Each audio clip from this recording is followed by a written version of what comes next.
We're now looking to the Republican side of the aisle. And Mr. Terry, I understand you have an amendment?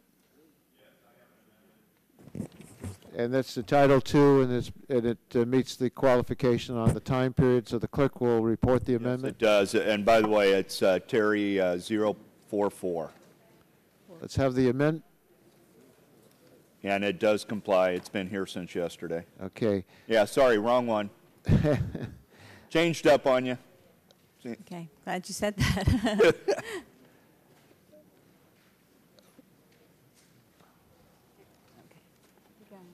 Which one did you think I was offering? Because maybe I will.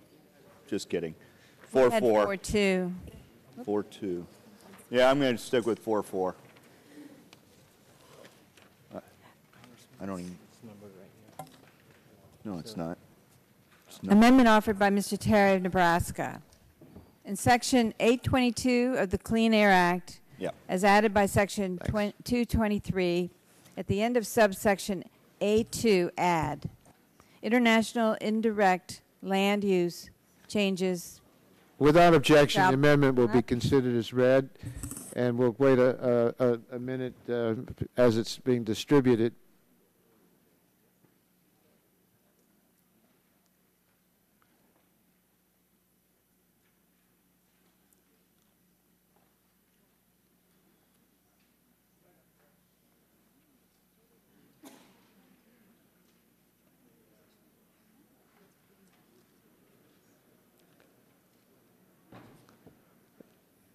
Chair recognizes Mr. Terry for 5 minutes. Thank you. This is going to be even less lively than exciting as light bulbs and jacuzzis. But I've got to educate some of my colleagues because they've probably never heard of the International Indirect Land Exchange or land use. This all derives from biofuels. This is a big package of not only energy independence but reducing carbon emissions.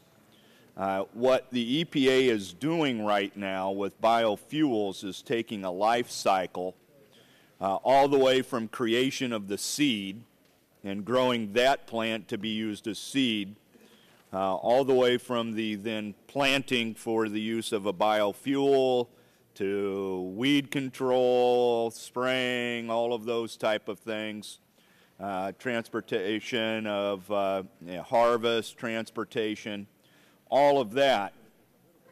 And then saying that because of the carbon that's part of this life cycle, and that some, whether it's soybeans for soy diesel or corn for ethanol or ostensibly even for cellulosic using algae and other things, they make a leap of logic that really defies logic in that because part of a corn or soy was used in the making of a biofuel, they leap to logic saying that therefore somewhere in South America or Central America or Madagascar or wherever that a similar acre of land has now been displaced from rainforest or prairie that absorbs,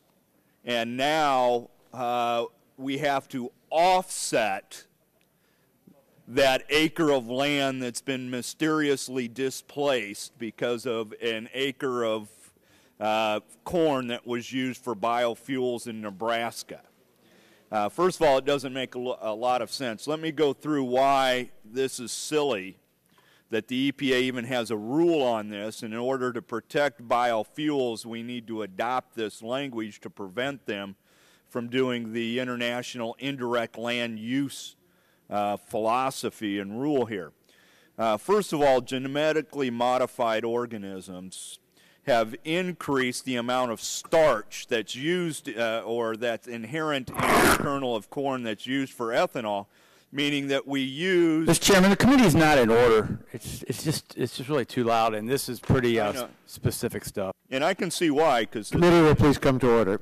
This is kind of not sexy stuff of accusing the bill of being written by outside environmental. This is more in the weed stuff. But so to sit there and say acre for acre when they don't even understand how little bit of corn is used to create the gallon of ethanol or biodiesel, it doesn't take into account that even the residual, the distilled grains come up, still are sent to livestock operations for feed, so that isn't counted into the process here. The ag industry anticipates that the volume of grain per acre is going to increase by 55% over the next 10 to 15 years, whereas EPA is saying that it's only going to go up something like 10 or 15%. And the whole point is that we're adapting and being much more efficient in the creation of biofuels to the point where it's not logical. It's absurd to sit here and say that an acre of land of corn or soy beans is going to require a foreign country then to have to plow into the rainforest and create an acre to replace that acre of so-called food, which is, by the way, feed for livestock. So, for example, are we going to say that if Brazil plows under some ground and eliminates an acre, that it's not because of economy in Brazil, but because Nebraska used some of their corn for, or Iowa, or Indiana, or Ohio, or anywhere else where some of their livestock feed may have gone into a biofuel? So this is important that we lay this to rest right now, and I would encourage my colleagues to support this important pro-farm, pro-ag amendment. Gentleman's time has expired. Who seeks recognition on the amendment? Chairman. Yes. Gentleman Strike the last from word. Illinois, recognized. This really isn't a very important amendment. In the history of renewable fuels, especially ethanol, is that ethanol got its market entry through the Clean Air Act amendments of 1990. We then successfully moved to change the debate to move ethanol renewable fuels in the energy security debate. And that's why under EPACT in 2000 that we addressed an issue of doing the only thing that we've done in this country to decrease our reliance on imported crude oil, and that's push for renewable fuels. And so in EPAC, we passed 7.5 billion gallons requirement by 2012. Then the new Congress, the Democrats in legislation last cycle, 36 billion by 2022. And the reason why, and my Democrat colleagues can join in, I think the reason why is because we knew we wanted to decrease our reliance on imported crude oil. We weren't willing to bring in more drilling of our own crude oil. We knew that we had to do something in the energy fuels debate. So the Democrat majority, along with some of us, supported the increase to decrease our reliance on imported crude oil. Now, it's important to remember that for electricity generation, we are an independent nation if you consider North America. But for fuels, we are highly dependent upon energy. Our only response to the fuels debate has been renewable fuels. What this bill does is destroy renewable fuels because of what Mr. Terry has addressed in this indirect land use in international arenas, in foreign countries that we cannot control. So if we want to decrease our reliance on imported crude oil, and if my colleagues in the past have been strong supporters of renewable fuels, especially ethanol, and really this segues into the cellulosic debate, then this provision on indirect land use will not accomplish the goal. In fact, it hurts and destroys. If we want to talk about the automobile industry, what has the automobile industry done to respond to our push to support renewable fuels? Well, what they did is they moved aggressively into producing flexible fuel vehicles. And we've told them to do this. This is a perfect example about my friends from Detroit, why they're so tired of us micromanaging their businesses. Because here we say, build these new cars, make them flexible fuel vehicles, and guess what? We're not going to have renewable fuels because of this bill in the indirect land use calculations that my colleague, through his amendment, is trying to change and perfect.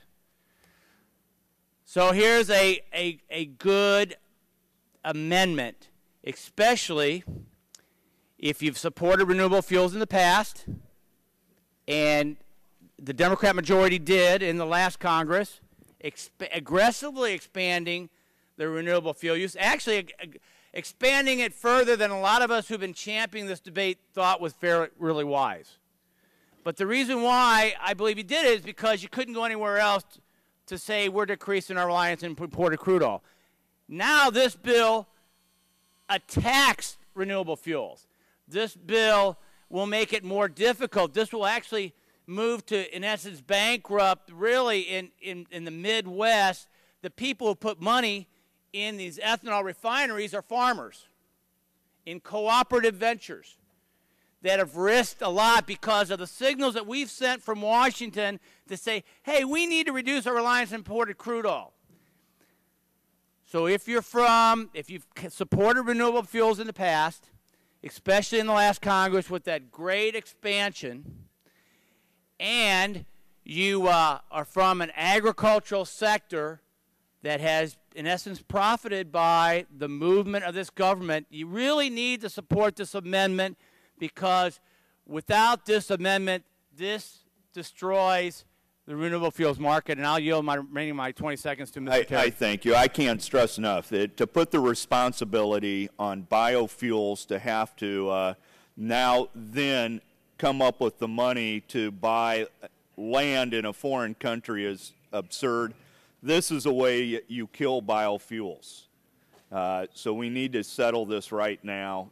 This bill has several sections that embraces biofuels. Let's protect the work product that we've done here. I yield back. Gentleman's time has expired. The chair recognizes himself in strong opposition to this amendment. It would take a law that we just passed, the Energy Independence and Security Act, that required renewable fuels that reduce greenhouse gas emissions compared to the fuels they replace. And so we set in effect that Congress required EPA to calculate the quantity of greenhouse gases produced by renewable fuels over its whole life cycle, from initial production to final combustion. So the law specifies that this analysis must include direct emissions as well as significant indirect emissions. Now, we want to know both. And EPA is processing now. They put out a proposed rule. They're getting reactions to it. They're trying to base it on the science to find out what the best way of handling the matter. And while the EPA is doing what Congress directed it to do, this amendment would prevent any analysis based on the science. If there are efforts that these efforts are underway to look at a scientific peer review process, there's a growing body of peer review scientific literature on the subject that's already established that indirect emissions comprise a significant portion of the total life cycle emissions of biofuels. So if we don't include or address indirect emissions due to land use changes, it would ignore a large part of the greenhouse gas emissions associated with different fuels and result in a greenhouse gas emission analysis that bears little relationship to the real world. There are direct and indirect consequences in the life cycle, and I think that the EPA ought to be able to scientifically evaluate it. This amendment would weaken the scientific credibility of a whole life cycle analysis.